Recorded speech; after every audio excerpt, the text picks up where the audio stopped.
불쌍히 여기시고 소생시키시는 하나님.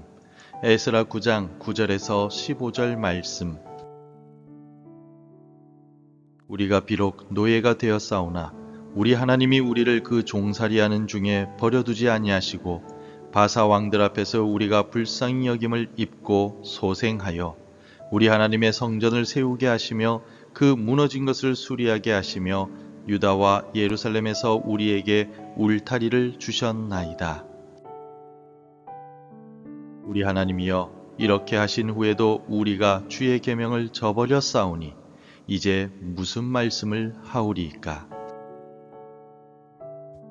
전에 주께서 주의 종 선지자들에게 명령하여 이르시되 너희가 가서 얻으려 하는 땅은 더러운 땅이니 이는 이방 백성들이 더럽고 가증한 일을 행하여 이 끝에서 저 끝까지 그 더러움으로 채웠음이라.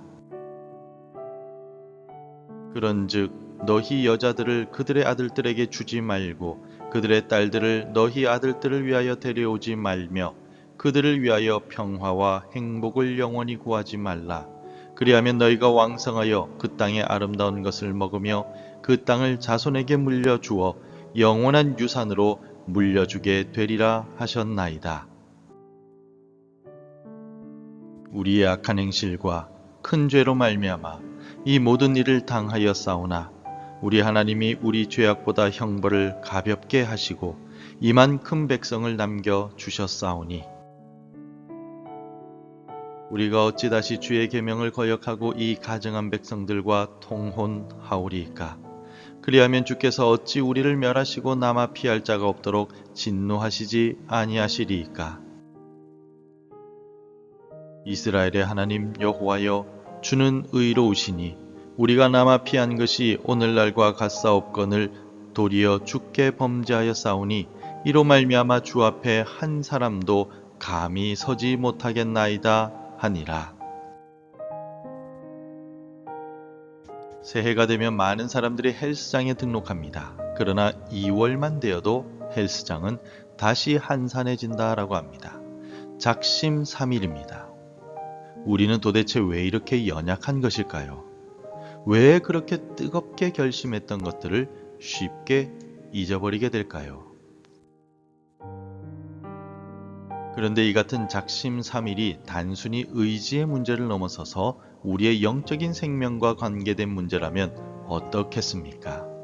하나님 한 번만 용서해 주시면 다시는 안 그러겠습니다.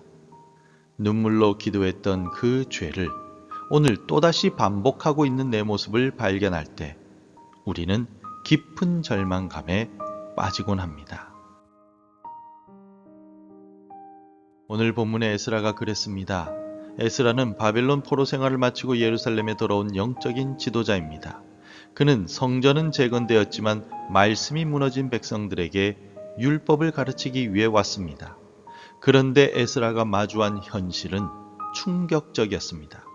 먼저 돌아온 백성들이 오히려 그 땅의 이방 민족들과 똑같이 우상 숭배에 빠지고 통혼하며 영적으로 타락해버린 것입니다. 이들의 모습은 단순한 실수라고 말할 수가 없습니다. 이 죄, 이방 민족과의 통혼의 죄는 과거 이스라엘이 멸망하고 포로로 끌려갔던 바로 그 원인이었기 때문입니다. 하나님의 은혜로 겨우 돌아온 땅에서 그들은 멸망의 원인이었던 그 죄를 정확하게 반복하고 있었던 것입니다. 이 소식을 들은 에스라는 옷을 찢고 머리털을 뜯으며 하나님 앞에 엎드렸습니다. 그리고 오늘 본문 9절부터 그의 처절한 기도가 시작됩니다. 이 기도는 남을 정죄하는 기도가 아니라 우리의 죄를 고백하는 기도였습니다.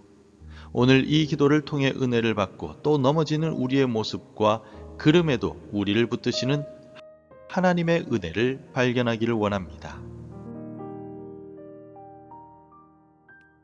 에스라는 기도를 시작하며 먼저 하나님의 은혜를 회고하고 있습니다. 9절 말씀입니다. 우리가 비록 노예가 되었사오나 우리 하나님이 우리를 그 종살이하는 중에 버려두지 아니하시고 바사 왕들 앞에서 우리가 불쌍히 여김을 입고 소생하여 우리 하나님의 성전을 세우게 하시며 그 무너진 것을 수리하게 하시며 유다와 예루살렘에서 우리에게 울타리를 주셨나이다.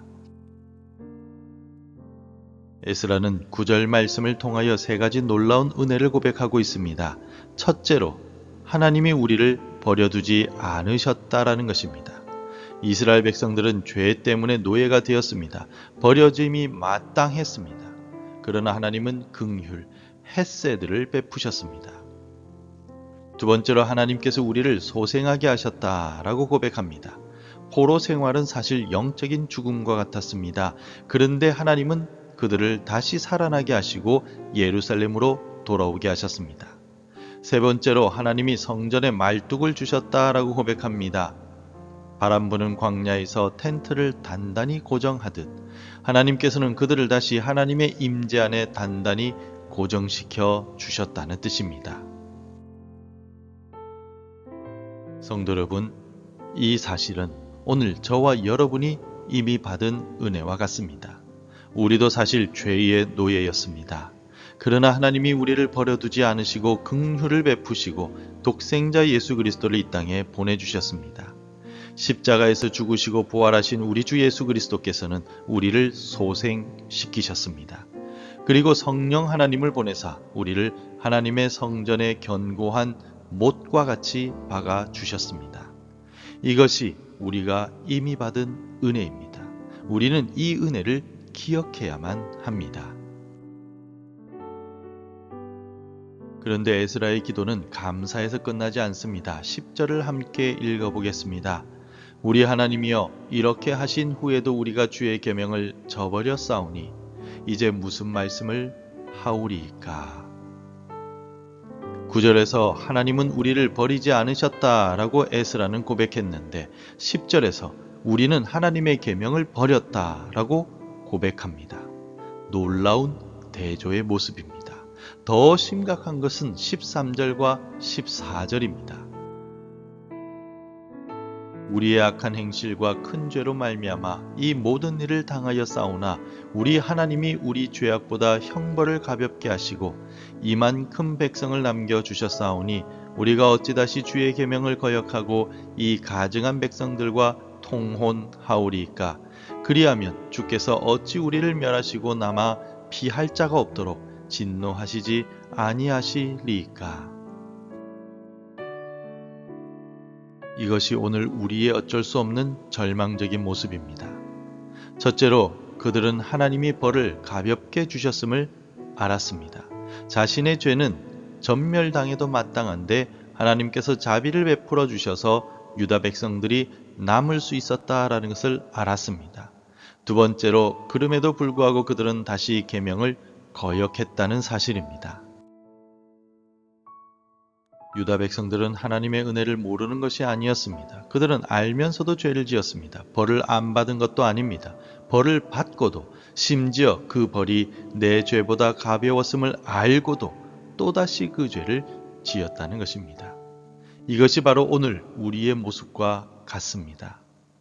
이 정도는 괜찮겠지. 하나님이 이번에도 용서해 주시겠지 라고 생각하며 우리는 하나님의 긍휼하심을 값싼 은혜로 만들고 맙니다. 죄악보다 벌을 가볍게 하시는 그 은혜를 또 다른 죄를 짓는 방종의 기회로 삼는다는 것입니다.